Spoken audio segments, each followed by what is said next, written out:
All right, so we're going to take a look at the Logic Lab. This is chapter 3.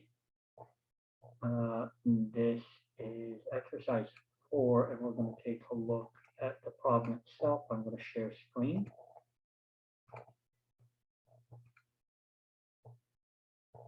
Okay, so problem 1. We have to construct a proof tree for this argument in order to determine if it provides a counterexample to the argument.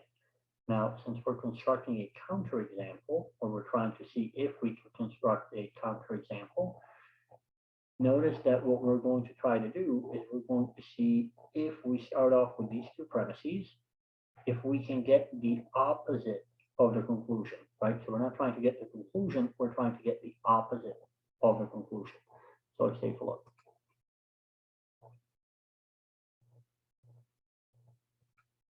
First, we're going to reset this whole thing.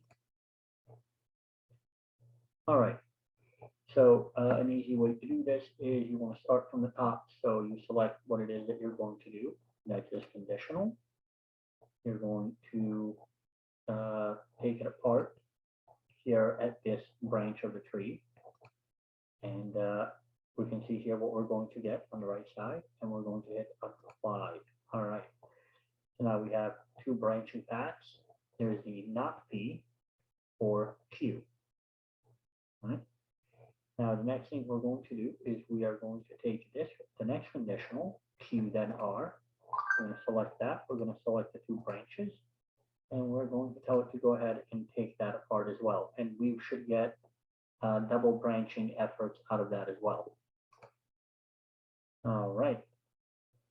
So now we look at this. On the left branch, we have not P, not Q, and R. On the right branch, we have Q, not Q, and R. So Q and not Q are mean that it's impossible to have this sort of setup because Q has to be true and the not Q has to be true, right? And that is a contradiction. We will select both of these, and we're going to say that this is a closed branch. Closed meaning that it doesn't work. Okay. Now we have three options left down here. We have not Q, the R branch, and the other R branch.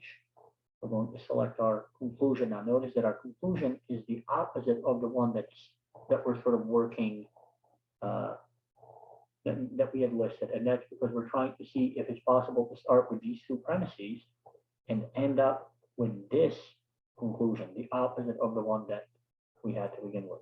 So we select the thing that we're taking apart, we select where we're putting the results, and this is a negation of conditional deconstruction.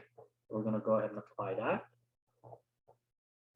And notice that it gave us both of the options sort of stacked on top of each other.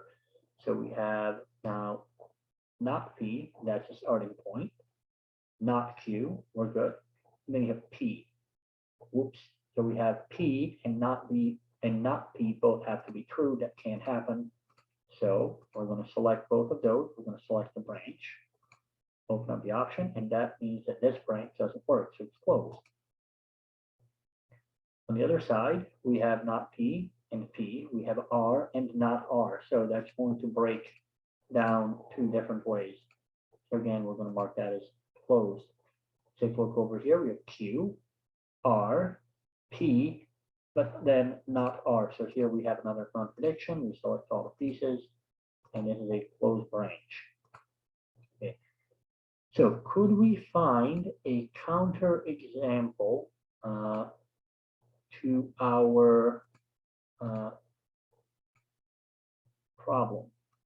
Right. So could we find a case here with the negation of the conclusion that works?